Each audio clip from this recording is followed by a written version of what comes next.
කිරිකර පොවා සැදු දැඩිසිනහිනි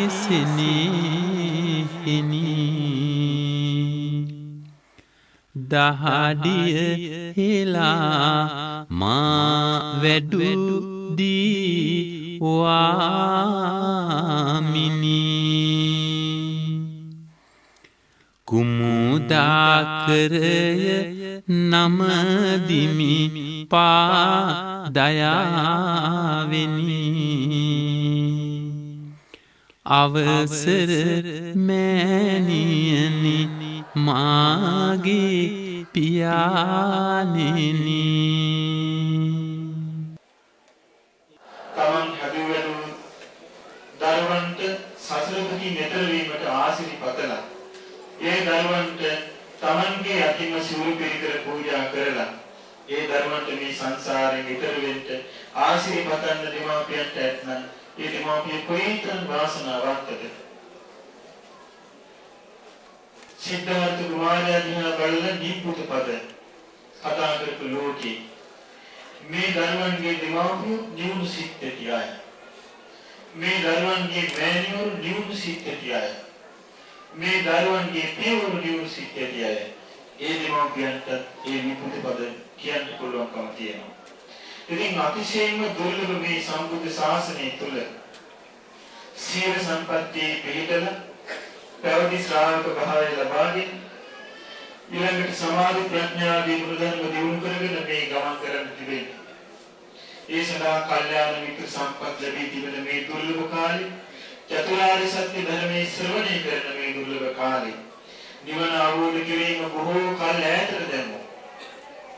දෙවියන් සප කෙලවර නිවන කියලා නොපෙනෙන ලෝකයකට ලැබූ ඒ නිවන මේ ජීවිතයේදී අවබෝධ කිරීමට තමන්ගේ සිත කය සකස් කරන මේ කුල දරුවන් අද මේ ආරම්භ කරන නිවන් මඟ සර්ව ප්‍රකාරයෙන්ම සාර්ථක කරගෙන මේ ගෞතම බුද්ධ ශාසනයේ මේ ජීවිතයේදී චතුරාර්ය සත්‍ය ධර්මය අවබෝධ කරගන්නට ලැබේවා.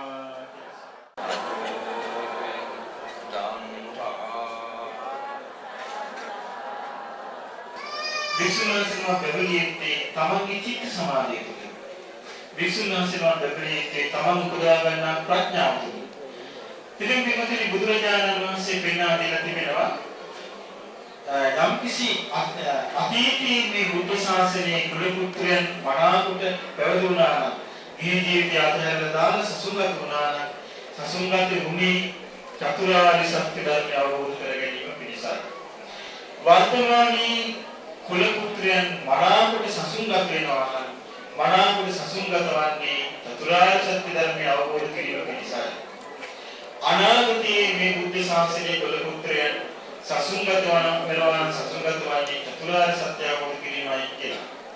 මෙතන ධනවත් පෞලෙන් ආපු පැවිදින දරුවන් සිටිනවා. ඒ වගේම අද පැවිදින දරුවන් අතර වෛද්‍ය විද්‍යාලයේ වෛද්‍ය පීඨයේ ඉගෙන ගන්න සිටි දරුවෙක් අද පැවිදිනවා. ඒ වගේම විද්‍යාවේ උපාධිය හදාරන සිටි දරුවෙක් අද පැවිදිනවා. ඒ වගේම විශ්වවිද්‍යාලවලට සුදුසුකම් ලැබලා තේරිච්ච දරුවන් රාශියක් අද මේ පැවිදි පිරිසට ඇතුළත් වෙනවා. ඉතින් බොහෝ පාසී රස්සාවක් ප්‍රයාගන්න පුළුවන් පිරිස. බොහෝ පාසී ජීවත් වෙන ඕන පිරිස. පැවිදි වන්නේ ඊටත් වඩා වටිනා දෙයක් බලාගෙන. පැවිදි ජීවිතේ ලබා ගන්න දේ තමයි චිත්ත පාරිශුද්ධිය. අද අපිට පේනවා දහස් සංඛ්‍යාත පිරිසක් අද මේ පැවිදි පින්කම බලන්න මේ ස්ථානයේ පැවිදිලා සිටිනවා. මෙවන දහස් සංඛ්‍යාත පිරිසක් මේ ජනකාය රොදු බැඳගෙන මේ සිටින්නේ බුදුරජාණන් වහන්සේගේ ධර්මයේ පිළිබඳව මේ මහමෙවුනාවෙන් ලබා දෙන අප යන ගමනේ බුදු හිමි සෙවනේ සිහිල ලැබේවා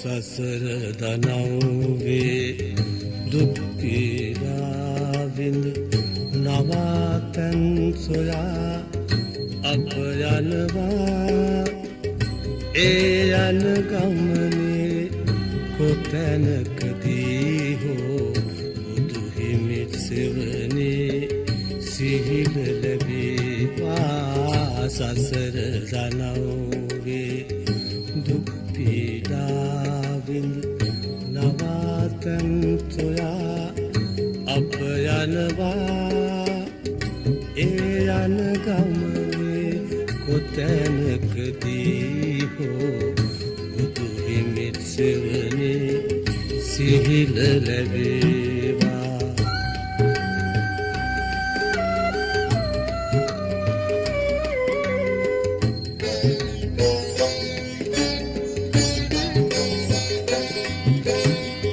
තනිවි හැඳින්නෙමි ගුණ තුන්රුවනේ නිවමි නිවන්නෙමි දුක බවකිමනේ සරමි සරන්නෙමි සදහම් අරනේ ගයමි ගයන්නෙමි බුදු ගුණ වරුනේ සසර දනව්වේ දුක් පීඩාවින්ද නවාතැන් සොයා අප යනවා ඒ යන ගමනේ කොතැනකදී හෝ බුදු හිමි සෙවනේ සිහිල ලැබේවා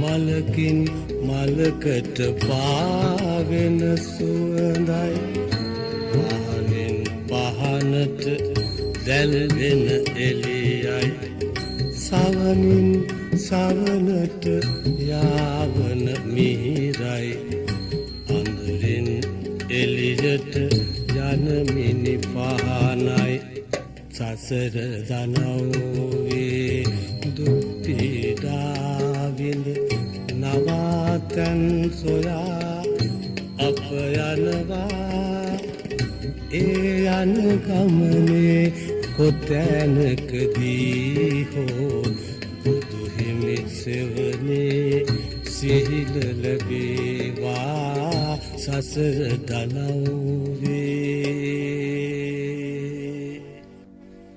සසර දනව්වේ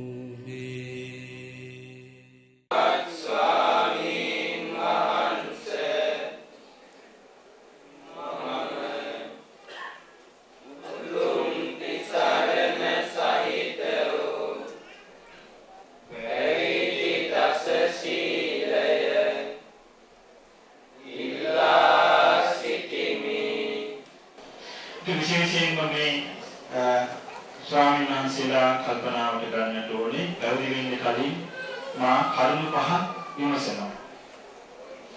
පළවෙනි කරුණ හැටියට මම සැලකන්නේ මේ පැවිදි ජීවිතේ සාර්ථක වෙන්න නම් නිහතමානී වීම වැදගත්. නිහතමානී වීමෙන්මයි ගුරුවරුන්ට වැඩිහිටියන්ට කීකරු වන්නේ. නිහතමානී වුණේ නැත්නම් ගුරුවරුන් වැඩිහිටියන්ට කීකරු වන්නේ නැහැ. ගුරුවරුන් වැඩිහිටියන්ට උගන්වන්න බලනවා ඊට පස්සේ. ඉතින් එහෙම නැතුව පැවිදි ජීවිතේ සාර්ථක වෙන්න පළවෙනි කරුණ නිහතමානී වීම. පැවිදි වෙන්න අවසරය ඉඳලා අපේ අසපුවට ඇවිදලා පැවිදි වෙන්න පැවිදි වුණා කියලා කියන දරුවන්ගේ මම පළවෙනි කරුණ හැටියට කියන්නේ නිහතමානීකම. දෙවෙනි කරුණ දැන් මේ දරුවන් සියලු දෙනා බොහෝම නිහතමානීව වාසය කළා. දෙවෙනි කරුණ සමාදන් වෙච්ච සිල්පද ආරක්ෂා කර ගැනීම. මේක විශේෂයෙන්ම කළ යුතු එකක්. මොකද අපිට දැන් අද ඉඳලා මේ දැන් ස්වාමීන් වහන්සේ දැන් ගේ පුරුෂන් නෙමෙයි. අද ඉඳලා කන්නේ නැහැ, වළඳනවා. යන්නේ නැහැ, වටිනවා. උඩන්නේ නැහැ, සතුට වෙනවා. නාන්නේ නැහැ, පන් පාස් වෙනවා. මේ වගේ වෙනකොට මේවා වරුත්තු දෙන්න කියලා. එහෙම නොවෙන්නේ ඒ දම්පැන් පූජා කරන උපකාර කරන සියලු දෙනාට පිළිල දෙන්න නම් පින් ලැබෙන්නට නම් අප සීලාදී ගුණ ධර්ම ආරක්ෂා කර ගන්නට ඕන. ඒ නිසා මේ පැවිදි වෙච්ච ස්වාමීන් වහන්සේලා අද මේ සමාදන් වෙච්ච සීලය උපසම්පදා ලබන තුරු නොකඩකට ආරක්ෂා කරගෙන උපසම්පදාවේදී තවදුරටත් සීලාදී ගුණ ධර්ම දියුණු කර ගන්නට ඕන. දෙවෙනි කරුණ. තුන්වෙනි කරුණ තමයි අපිට දැන් ඉතින් දෙමාපියෝ නෑදෑයෝ කවුරුත් නැහැ. දැන් අපිට ඉන්නේ අපේ මේ පිරිස විතරයි. අපිට ඕන නැහැ දැන් එකිනෙකාට මෛත්‍රියෙන් වාසය කිරීම. ඒක තමයි මා තුන්වෙනි කරුණ හැටියට ඉදිරිපත් කරලා තියෙන්නේ. මෛත්‍රියෙන් එකිනෙකාට වාසය කරන්න ඕනේ. එක්කෙනෙක් තව එක්කෙනෙක් යටපත් කරගන්න කල්පනා කරන්නේ නැතුව හැමෝම එකිනෙකාට නිහතමානී වෙලා මෛත්‍රියෙන් වාසය කරන්න ඕනේ. මේ ශාසනීය දියුණුවක් ලබා ගැනීමට. ඒ තුන්වෙනි කරුණ.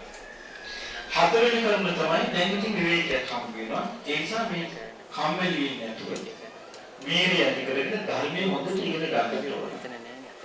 බුදුරජාණන් වහන්සේ වදාළ ශ්‍රී සද්ධර්මයේ විනය මේ ධර්ම විනය මනාකොට ප්‍රගුණ කරගෙන මනාකොට පුරුදු වෙලා විශේෂ මහන්සි වෙලා හොඳට ඉගෙනගෙන ප්‍රේසිත ධර්ම බැලුමක් ලබා ගන්නට ඕනේ. පස්වෙනි කරුණ තමයි මේ අපි අදිෂ්ඨාන කරගෙන සිටින්නේ මේ ඉක්මනින්ම සංසාරේ ගත වෙනවා කියලා. මෙන්න මේ අදිෂ්ඨානය මොනම හේතුවක් නිසාවත් බිඳගන්නේ නැතුව අපි එහෙම කියන්නේ හේතුව උදාර අදහසින් පැවිදි වෙනවා. සමහරවිට කාල යනකට ලාභ සත්කාරයේ කීර්ති ප්‍රශංසා ලැබෙනකොට පැවිදිච්ච කාර්යය අමතක කරනවා. ඊට පස්සේ මේ ලෝකේ හදන්න පටන් අරගෙන තමනුත් විනාශ වෙලා ඉවර කරනවා. ඉතින් එහෙම වෙන්නේ නැහැ. පැවිදිච්ච කාර්යය මතක තියෙනවා. පැවිදිච්ච කාරණේ තමයි අපි අධිෂ්ඨාන කරගෙන දැන් අපි කිව්වේ සියලු දුකින් නිදහස් වීම පිණිස සබ්බ දුක්ඛ නිස්සාරණ නිබ්බාන සත්‍චිකරණත් නිවන අවබෝධ කිරීම පිණිස කියලා. ලාභ සත්කාර කීර්ති ප්‍රශංසා හැම වෙයි අපි පිරිහෙන්නට ඕන නැහැ. අපි තවදුරටත් ධර්මයේ කරනව යන්නට ඕනේ. අපිට යම් ලාභයක් යම් උදව්වක් සත්කාරයක් තියෙනවද මේ සියල්ල ධර්මයේම ලැබෙන දේවල් නිසා අපි ධර්මයේ කරාම යන්න ඕන කියලා ධර්මයේම යන්න ඕන. ධර්මයේ තුලට පිවිසෙන්නට ඕන. ආන්නයකට උපකාර වෙනවා අදිෂ්ඨානය. ඔන්නේ කරුණු පහ තමයි මා දකින්නේ සාර්ථක පැවිදි ජීවිතයක් පිණිස උපකාර වන්නේ. ඉතින් මේ කරුණු පහ යම් ස්වාමීන් වහන්සේ නමක් ළඟ තිබෙනවා නම් ඒ ස්වාමීන් වහන්සේට මේ ගෞතම බුද්ධ ශාසනයෙම ඒකාන්තයෙන්ම චතුරාර්ය සත්‍ය ධර්මය අවබෝධ කරගන්න පුළුවන්කම තියෙනවා. ඉතින් මේ නිසා ඒ දුර්ලභ ගුණ පහෙන් සමන්විත වෙන්නේ ඒ විතර සිතන්න ඒ දුර්ලභ ගුණ සම්පත් තමාකල දිනු කරගන්නට ඕන කියලා. එතකොට තමන්ට ලොකු වාසනාවක් උදා කරගන්නට පුළුවන්කම තියෙනවා.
අමාදහරක් ගලාදිරනට පමා වූ සිත් පහන් වේවා අමාසුලඟක් හමා පොළවට තෙමා හදවත් සිල් වේවා අමා මිහිරක් බෙදා සතහට අමා මග රන් රැස් දිලේවා අමා වැස්සක් අමාවක් වී නිමාවක් නැති දුක් නිවේවා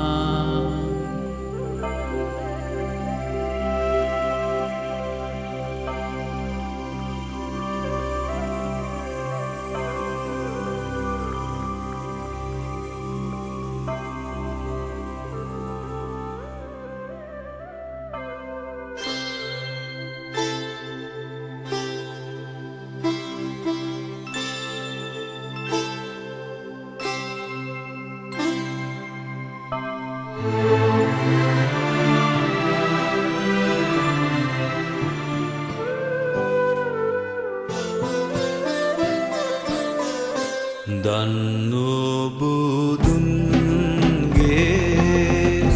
ශ්‍රී ධර්මස්කන්ධා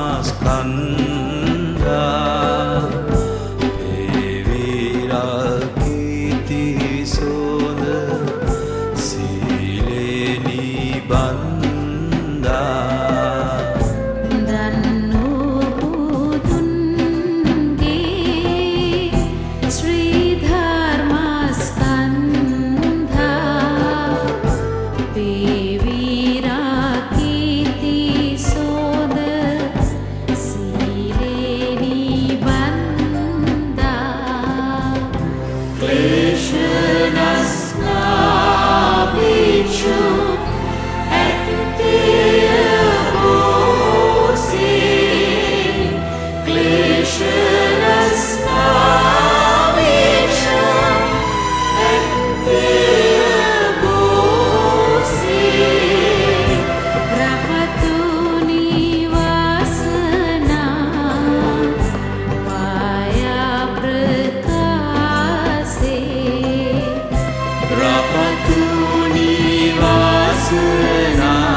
සේරුද පන්ති පන්ති පීනටි බෝසේ සේරුද පන්ති පන්ති පීනටි බෝසේ අනුරාධ නාගරය දැන් පේනේ නා say